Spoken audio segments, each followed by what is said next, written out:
नमस्कार दोस्तों। 24 घंटे में अपनी ज़िंदगी को बदलने का ये चौथा घंटा है, जो कहता है कि अपने लक्ष्य पर एक नई दृष्टि डालें। ये एक जाना-पहचाना तथ्य है कि अगर आप ये नहीं जानते कि आपको कहाँ जाना है, तो मंजिल पर आप कभी नहीं पहुँच पाएँगे। ज़्यादातर लोगों का लक्ष्य धुंधला और अस्पष्ट होता है। उनका उद्देश्य स्पष्ट और ठोस होने के बजाय घने कोहरे जैसा होता है। ये सोचना बहुत अच्छा है कि हम सभी को अपने जीवन का मास्टर प्लान बनाने के लिए प्रशिक्षण मिला है, लेकिन सच्चाई इसके बिल्कुल उलट है।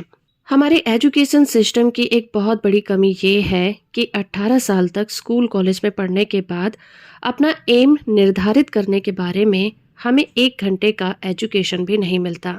द साइकोलॉजी ऑफ अचीवमेंट के लेखक ब्रायन ट्रेसी कहते हैं, एक रिसर्च के अनुसार 3% से कम अमेरिकियों के पास रिटर्न एम होते हैं और 1% से कम अपने एम की नियमित समीक्षा करते हैं और उन्हें दोबारा लिखते हैं।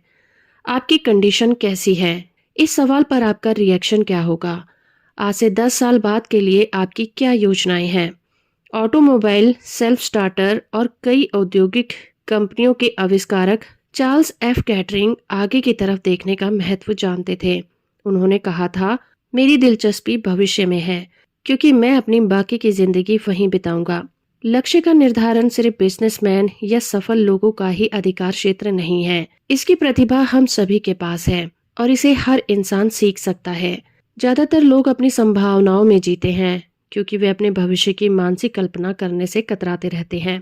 तो आइए अपने टारगेट पर किस तरह से फोकस बनाना है सीखते हैं। पहला टारगेट, मेरा एम क्या है उसे स्पष्ट करें। 15 साल की उम्र में जॉन गोडार्ड ने अपनी जिंदगी में 127 एम लिखे और हैरानी वाली बात है कि 47 साल की उम्र तक उन्होंने 103 एम को अचीव कर लिया था। एम की बदौलत गोडार्ड नील नदी में यात्रा कर चुके थे, माउंट किलिमंजारो की चोटी पर चढ़ चुके थे, हवाई जहाज उड़ाना सीख चुके थे और अफ्रीका के विक्टोरिया फॉल्स की तस्वीरें ले चुके थे। उनकी सफलता का राज क्या था? उनका हर एम कर्म प्रधान और एकदम स्पष्ट था। मिसाल के तौर पर उनकी सूची में ये चीजें शामिल थी: ईगल स्काउट बनाना, 1 मिनट में 50 शब्द टाइप करना, पानी के नीचे 2.5 मिनट तक सांस रोककर 40 फुट गोता लगाना, बांसुरी और वायलिन बजाना, जिजित्सु सीखना, 5 फुट हाई जंप कूदना, अपना खुद का टेलीस्कोप बनाना, बाली में आग पर चलने की रस्म देखना। अपने इन एम की बदौलत गोडार्ड ने एक ऐसा जीवन जिया जिसका बाकी लोग सिर्फ सपना ही देखते हैं। ऐसा इसलिए हुआ क्योंकि उसके लक्ष्य सटीक थे। आपको शुरुआत में 127 लक्ष्य निर्धारित करने की जरूरत नहीं है। सिर्फ कुछ स्पष्ट लक्ष्यों में ही काम चल जाएगा। जरूरी ये है कि आप जिन टारगेट पर निशाना लगाते हैं वे स्पष्ट होने चाहिए। दूसरा टारगेट, मेरे कितने एम हैं? कई लोग गलती से एम और पर्पस को एक ही समझ लेते हैं। अगर आप कहते हैं मैं सुखी बनना चाहता हूँ या मैं बहुत सा पैसा कमाना चाहता हूँ, तो ये पता लगाना मुश्किल होता है कि आप कब सफल हो गए। सबसे ज्यादा क्लियर एम गुणवत्ता से नहीं, संख्या से मापे जाते हैं। आपने देखा होगा कि कुछ लोग नए साल का संकल्प लेते हुए कहते हैं, मैं इस साल पढ़ने के लिए ज्यादा समय दूंगा। इससे बेहतर तो लक्ष्य ये होगा, इस साल में हर दिन किसी पुस्तक के 2 अध्याय पढ़ूंगा। सिर्फ तभी उनकी उपलब्धि संख्यात्मक होती है और इसे नापा जा सकता है। तीसरा टारगेट, मेरा लक्ष्य चुनौतीपूर्ण है लेकिन उसे हासिल करना संभव है। आप जो लक्ष्य तय करते हैं वो मुश्किल तो होने चाहिए लेकिन असंभव नहीं होने चाहिए। हो सकता है कि आप अपने लक्ष्य 1 घंटे या 1 दिन में हासिल ना कर पाए। अगर आप उन्हें इतने कम समय में हासिल कर लें तो वे कोई खास लक्ष्य नहीं हो सकते। हो सकता है कि लक्ष्य हासिल करने में सफल होने से पहले आप असफल हो जाएं। ये ना भूलें कि असफलताएं आपकी सबसे अच्छी शिक्षक होती हैं। वो आपको बहुत कुछ सिखाती हैं। एक कामयाब व्यक्ति असफलता को अंतिम सफलता के महत्वपूर्ण पड़ाव के रूप में देखता है। जब आप बचपन में गिरते हैं तो इससे चलना सीखने में कोई बाधा नहीं आती। जीभ काटने पर आप भोजन करना नहीं छोड़ते। उपलब्धि अपना चेहरा हवा की ओर मोड़ने और आगे बढ़ने की इच्छा है। कभी भी असफलता से बचकर आप सफल नहीं हो पाएंगे। हीजमैन ट्रॉफी पाने वाले एक फुटबॉल खिलाड़ी ने कहा था, मैंने कई वर्षों से इस दिन का इंतजार किया है। सुनने में ये बहुत कूल लगता है, पर सच तो ये है कि उसने हर पल के लिए कई वर्षों तक मेहनत की थी। जीत के लिए ये जरूरी भी है, क्योंकि जब आप जीतते हैं तो आपको कोई चोट महसूस नहीं होती। राइट ब्रदर की उड़ने वाली मशीन पहली कोशिश में ही कैरोलिना के नीले आकाश में नहीं उड़ने लगी थी। उनका 12 हॉर्स पावर वाला 2 विंग वाला हवाई जहाज सिर्फ 3.5 सेकंड तक ही हवा में रह पाया था। उतरते वक्त जहाज बुरी तरह दुर्घटनाग्रस्त हुआ। उतरते हुए जहाज बुरी तरह से टूट गया था, जिस वजह से अगले 2 दिन उन्होंने उसकी मरम्मत की। फिर 17 दिसंबर 1903 को उन्होंने लकड़ी के फ्रेम और सूती कपड़े से बनी एक मशीन को 12 सेकंड तक उड़ाया था, फिर 15 सेकंड, फिर 59 सेकंड तक, और ये कारनामा दुनिया के इतिहास में दर्ज हो गया। लेकिन सिर्फ 1 मिनट तक जमीन से कुछ फुट ऊपर उठाने वाला हवाई जहाज कितना उपयोगी था। किटी हॉक तो सिर्फ शुरुआत थी। किटी हॉक तो सिर्फ शुरुआत थी। ज्यादा देर तक और पर्याप्त ऊंचाई तक उड़ने वाला हवाई जहाज बनाने में बरसों लग गए थे। ये कोशिशों और गलतियों की लंबी कहानी है, जिसमें जीतने के क्षण कम थे लेकिन हारने के क्षण ज्यादा थे। ये सुनिश्चित करें कि आपका लक्ष्य पहले से हासिल चीजों को दोहराना ना हो, बल्कि किसी नई चुनौती तक पहुंचना होना चाहिए। चौथा टारगेट, ये किसी और का नहीं, मेरा लक्ष्य है। भविष्य का एजेंडा तय करते समय ये सुनिश्चित करें कि आपके उद्देश्य आपने खुद बनाए हों। आपके पिता या बॉस चाहते हैं कि आप किसी चीज में अच्छे हैं, इसका मतलब ये नहीं है कि आप उसी को अपना लक्ष्य बना लें। हर दिन हम अखबार में पढ़ते हैं कि हमारे देश के युवा नशीले पदार्थ, शराब और असफलता के शिकार हो रहे हैं, क्योंकि वे आत्मसंकल्प के बजाय साथियों के साथ दबाव को हावी होने देते हैं। वे सही और गलत के बीच फर्क नहीं जानते, लेकिन वो अपने दिल के बजाय दूसरों की सलाह मानते हैं। जब आप अपने भीतर महसूस करते हैं तो आपकी सफलता की संभावना बढ़ जाती है।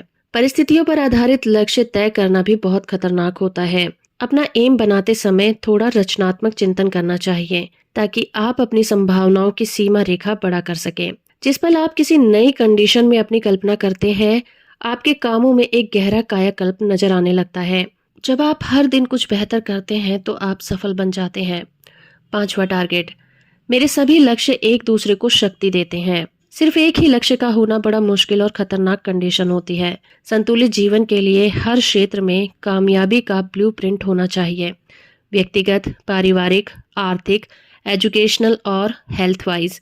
एजुकेशनल, शारीरिक और आध्यात्मिक। कई लोगों के अलग अलग एरियाज में अलग अलग उद्देश्य होते हैं, लेकिन वे आपस में मेल नहीं खाते। मिसाल के तौर पर बिजनेस में वो सोचते हैं कि मैं अपनी कंपनी का प्रेसिडेंट बनूंगा और जो भी राह में बाधा बनेगा उसे मिट्टी में मिला दूंगा। लेकिन चर्च में जब जाते हैं तो वो यकीन के साथ कहते हैं कि दूसरे लोगों के साथ वही करो जो तुम चाहते हो कि वे तुम्हारे साथ करें, जो कि एक कंट्रास्ट पैदा करता है।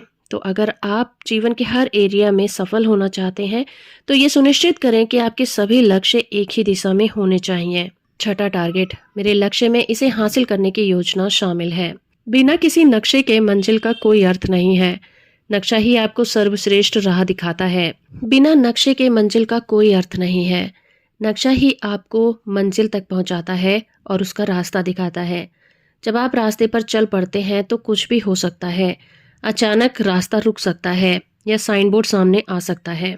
ये आपको रोक नहीं सकता, बशर्ते आपको मालूम हो कि आपको कहाँ जाना है। लक्ष्य तय करने के बाद उसे साकार करने की निश्चित योजना बनानी पड़ती है। हो सकता है कि कभी आपको लगे कि इन योजनाओं को बनाने में खामखा पैसा खर्च होता है, लेकिन ये जरूरी है। आपको लिस्ट बनाने में समय लगाना चाहिए, क्योंकि ये आपके फ्यूचर का मार्गदर्शन करती हैं। हो सकता है कि आपका एम कभी न बदले, लेकिन आपकी योजनाएं हमेशा लचीली और फ्लेक्सिबल होनी चाहिए। अगर एक योजना काम ना करे तो आपको घबराना नहीं चाहिए, क्योंकि अब आपको ये बात पता चल चुकी है कि यह योजना काम नहीं करेगी। तब आप दूसरी योजना को आजमाएं और उस पर समय लगाएं। कुछ लोग कहते हैं कि जब उनके बच्चे कॉलेज की पढ़ाई पूरी कर लेंगे या फिर वो अपना लोन चुका लेंगे तो वो अपनी मंजिल तक पहुंच जाएंगे। दोस्तों, महान संतुष्टि अंतिम लक्ष्य तक पहुंचने में नहीं है, बल्कि यात्रा के आनंद में है। अगर आपका लक्ष्य रेगिस्तान की मरीचिका की तरह लगातार आगे बढ़ता नजर आए तो चिंता ना करें। आप जिस सुंदर राह पर चल रहे हैं उसमें मील के पत्थर जैसी लगने वाली हर छोटी उपलब्धि का आनंद लें। हर दिन की शुरुआत इस धारणा के साथ करें, यह दिन ईश्वर ने बनाया है, हम इसका आनंद लेंगे और इसमें खुश रहेंगे। सातवां टारगेट, मैं अपना लक्ष्य लिखूंगा। अपने सपनों और इच्छाओं को देखने का सबसे अच्छा और तेज तरीका है उसे कागज पर लिख लेना, जिसे हर पल आप देख सकते हैं कि आप क्या खोज रहे हैं, भले ही ये कागज के छोटे से टुकड़े पर ही क्यों ना हो। ये चीज भौतिक रूप से प्रकट हो जाती है। अपनी book the self talk solution में शेड हेम्स्टेटर लिखते हैं कि लक्ष्य निर्धारण के बारे में कुछ खास शब्द बोलने से मदद मिलती है। वो कहते हैं, जब भी मैं अपने जीवन में कोई परिवर्तन करना चाहता हूँ या फिर कुछ हासिल करना चाहता हूँ तो मैं उसे लिख लेता हूँ। मैं उस लक्ष्य को हासिल करने की योजना और समय सीमा भी लिख लेता हूँ कि मैं उसे कब तक हासिल करूँगा। इस तरह मैं अपने लक्ष्य को कर्म में बदल लेता हूँ। वे चाहते हैं कि लक्ष्य तय करते समय हम ये कहें, अपने लक्ष्य लिखकर मैं दरअसल अपने भविष्य की पटकथा लिख रहा हूँ। मैं अपने सपनों को हकीकत में बदल रहा हूँ और लिखना शुरू करें। तो दोस्तों, लक्ष्य निर्धारण करने के ये सातों टारगेट तब तक बेकार हैं जब तक कि आप उन्हें कर्म में ना बदल लें। हर टारगेट के उद्देश्य को जोर से पढ़ें और देखें कि ये आपके लिखे लक्ष्य पर किस तरह लागू होता है। इससे भी ज्यादा महत्वपूर्ण बात यह है कि हर दिन कोई खास काम करें जो आपको अपने उद्देश्य के करीब पहुंचाए। बाधाओं के बजाय टारगेट पर ध्यान केंद्रित करें और आप आधी लड़ाई यूं ही जीत लेंगे, क्योंकि विजेता समस्याओं की तरफ नहीं, समाधान की तरफ अपना ध्यान केंद्रित करते हैं।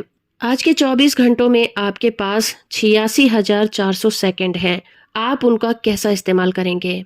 तैयारी करें, लक्ष्य साधें और काम पर लग जाएं। मैं इस बुक के अगले चैप्टर के साथ आपके सामने फिर हाजिर हो जाऊंगी। आपको ये वीडियो कैसी लगी हमें कमेंट करके जरूर बताइए। वीडियो अच्छी है तो आप इसे लाइक और शेयर करना बिल्कुल मत भूलिएगा। धन्यवाद।